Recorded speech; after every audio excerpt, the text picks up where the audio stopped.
In this lesson, we're going to look at some new terms: hypotonic, hypertonic, and isotonic. And we're also going to look more at the properties of a semipermeable membrane and predict the behavior of blood cells in different solution types. So when we look at the behavior of red blood cells, we have three different ways to describe these solutions. Isotonic, and the prefix iso means same, which we've already seen in isomers when we looked at the different structure but the same chemical formula. So isotonic means it has the same osmotic pressure. And when it says same, it's saying the osmotic pressure of inside and outside of that cell has the same concentration of solute particles. And so what we see is no net flow of water in or out of that red blood cell. So this is our ideal situation of having isotonic, so same osmotic pressure, which means same concentration. We also look at this and have hypotonic solution and hypertonic solution.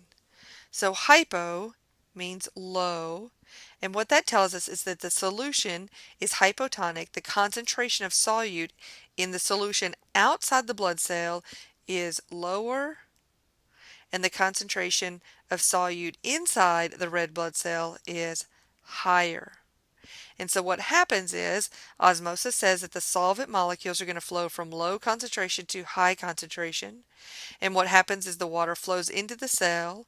Eventually, the cell can burst and undergo what's called hemolysis. So lysis means to break apart, and if enough water flows into that cell, we will actually have that occur with those red blood cells. Now, obviously, a ruptured red blood cell is not functional in the body. Our last solution we'll look at is hypertonic, and hyper means high.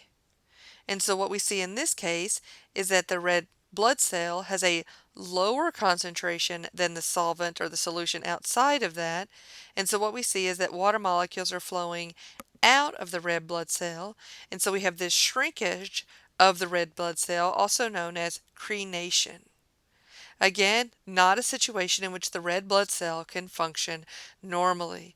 So patients that either have too much water or get dehydrated have issues maintaining healthy red blood cells, as well as other issues that come along with dehydration or overhydration.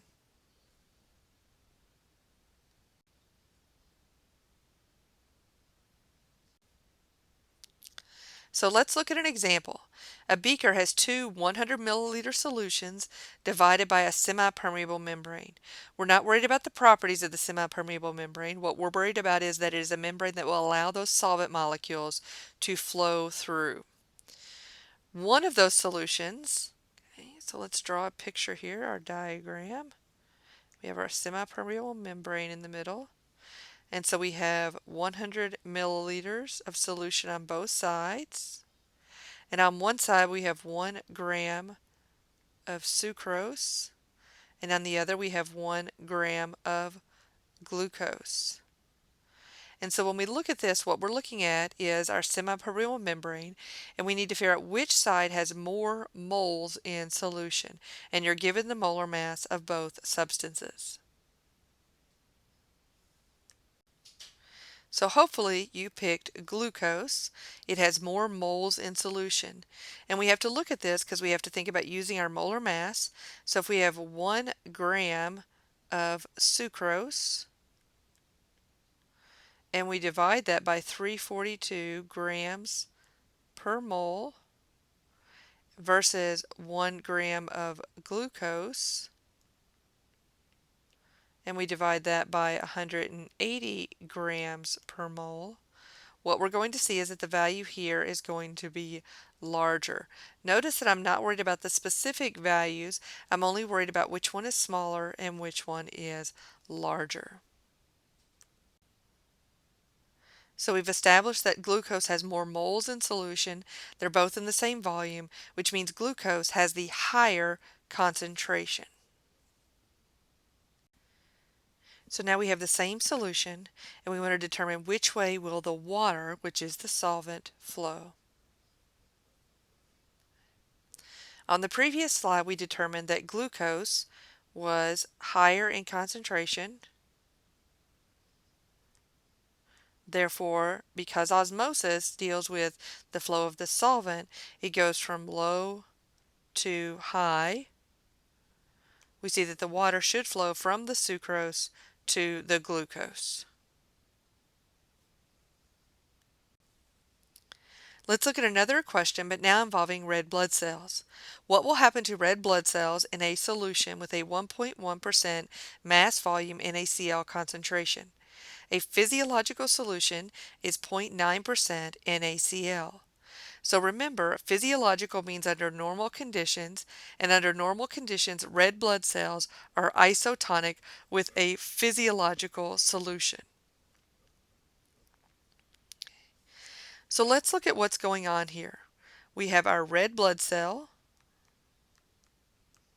and it has a concentration of 0.9% by mass volume NaCl. And around that, we have a solution which has 1.1% in mass volume NaCl. And so what we can see here is that the concentration in the red blood cell is low, and the concentration outside the red blood cell in the solution is high. And we know that water will flow from low concentration to high concentration as a net loss. There's actually water molecules going in and out of the cells, but the difference here is that there's more coming out than there is going in. So water is coming out of the cell, a net loss, and so as a result, this red blood cell is going to shrink, and we're going to see crenation occurring.